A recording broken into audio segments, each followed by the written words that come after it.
his example, his life. Yeah. It is a person of absolute leadership. Yep. You remember the Olympics back in the late 1990s?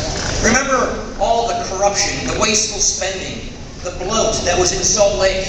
Sounds kind of familiar today, doesn't it? You know what they did? They had a scandal on their hands.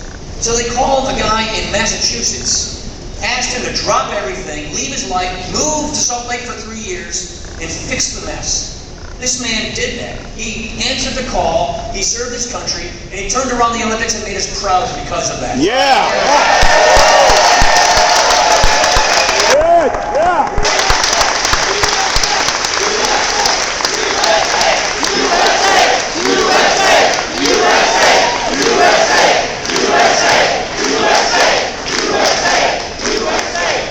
Just look at what this man accomplished in his business career. And by the way, having business experience, that's a pretty good thing, don't you think?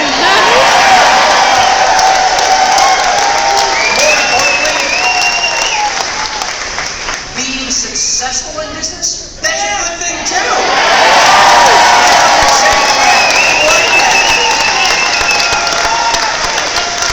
We do not envy people who are successful. We take pride in people who are successful.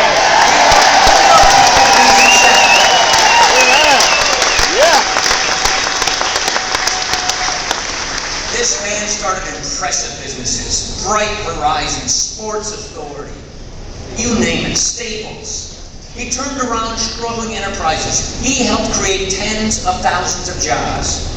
This is a man who knows from personal experience that if you have a small business, you did build that small business.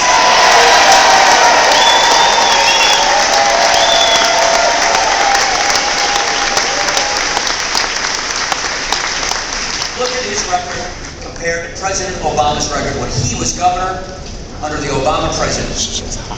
This is an area where the contrast could not be any more clearer. Under President Obama, we have 23 million men and women in this country who are struggling to find work. Nearly 1 in 6 Americans today are living in poverty. That's the worst rate we've had in a generation. When Mitt Romney was governor of Massachusetts, unemployment went down. Over the last 4 years, household family income has gone down an average of $4,000. When Mitt Romney was the governor of Massachusetts, household income went up $5,000. The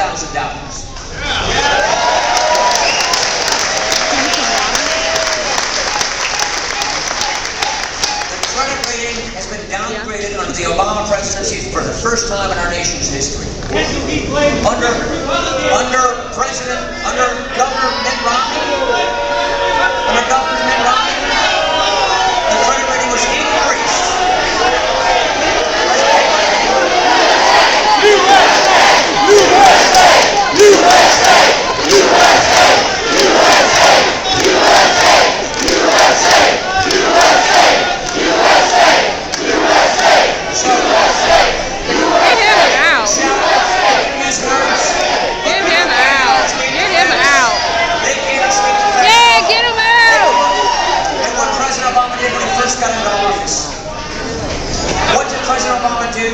In response to the jobs crisis, his answer to the jobs crisis was borrow with interest $1 trillion and engage on a government spending spree he called the stimulus. When the president passed the stimulus, he promised that if we passed this big government blowout of borrowed money, unemployment would never go above 8%. Unemployment has never gone below 8% since it passed.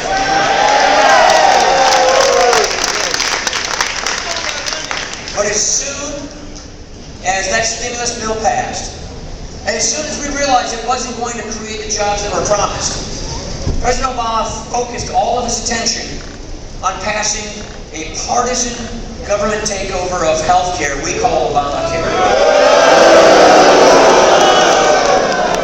What he probably won't say in Charlotte this week is that in addition to all the tax increases on Obamacare, in addition to all the tax increases on families, on job creators, He took $716 billion from Medicare to help pay for Obamacare. What he probably won't tell you is that the Chamber of Commerce surveyed small businesses across America, and 75% of these small businesses said because of Obamacare, they're less likely to hire new workers. That's a shame. The biggest threat to Medicare is Obamacare. And one of the biggest threats to job creation is Obamacare.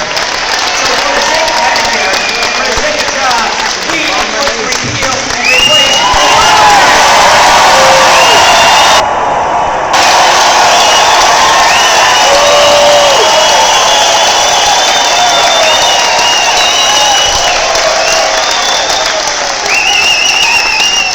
It is not just enough for us to tell you what we don't like about the Obama administration. It's not just enough for us to point out the failures and the broken promises. We owe you, our fellow citizens, solutions. Yes. We owe you an agenda. Yes.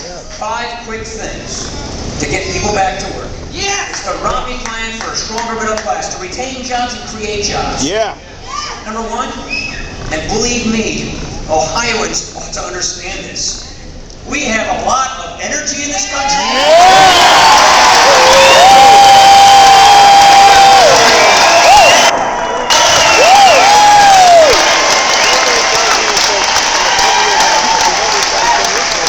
Think of the jobs, the pipe fitters that can be hired building the Keystone Pipeline. And we have lost a lot of manufacturing jobs in this country. Wisconsin, Ohio, we are in the same boat. You know, we fish out of similar boats in the Great Lakes for great walleye. We got bigger walleye here in Lake Erie than we do up in Lake Michigan, I'll tell you that. Yours, I wouldn't say yours is better tasting, but walleye is the best freshwater fish to eat right now. But because a lot of people have lost their jobs in the middle of their lives, in the middle of their careers, we need to have a job training system that people can get good skills to get back to work, to get lives and careers in the 21st century.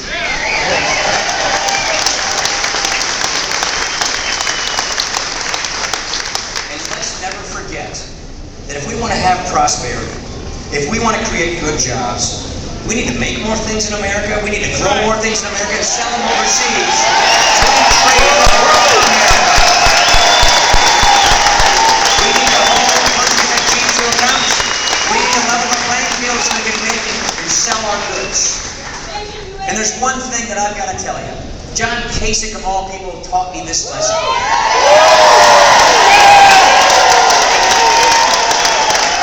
It's a really simple concept, so bear with me.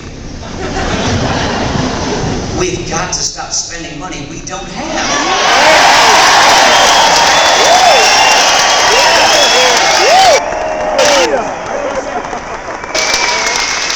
This out-of-control deficit, this spiraling debt is not only a threat to our economy today, it is bankrupting the next generation, and that's wrong. We've got to fix that. And we've got to champion small businesses. You know, overseas where I come from, which is Lake Superior, the Canadians just lowered their tax rate to all their businesses to 15%.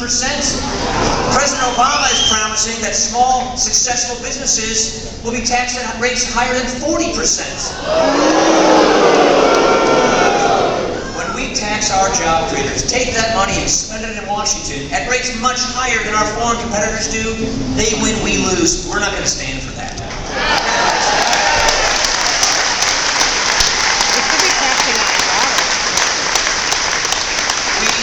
Stop telling you what to do with your money. We're going to stop all the special interests picking winners and losers and just let you keep your money in your pocket in the first place.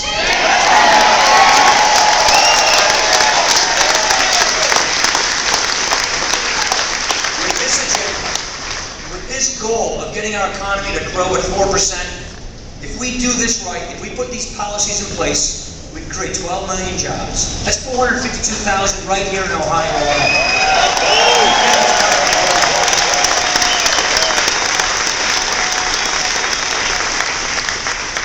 Our goal is simple. These policies have proven to work. We want growth. We want opportunity.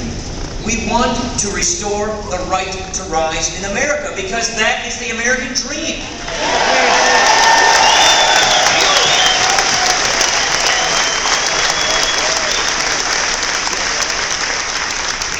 America is not just the banks of Lake Erie. It's not just Maine to California or Florida to Idaho. America is an idea. It's the only country founded on an idea. And you know what? Sometimes even presidents need reminding what that idea is. It is really simple. Here it is. Our rights come from nature and God and not from government.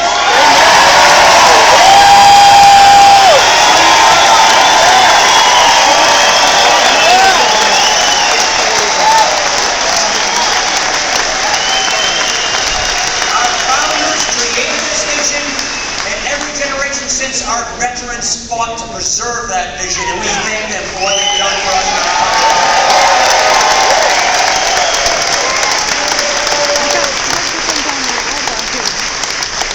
Friends, I know it's hot. I know you've stood in line a long time. I so sincerely appreciate that. This is a defining moment.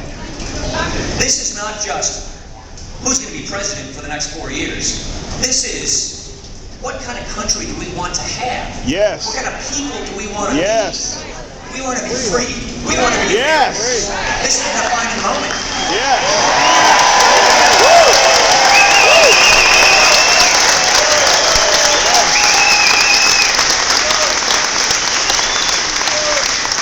So, here is the commitment that Mitt and I are making to you, our fellow citizens. We will not duck the tough issues. We will not kick the can down the road. We will lead. We will not blame others for 4 years. We will take responsibility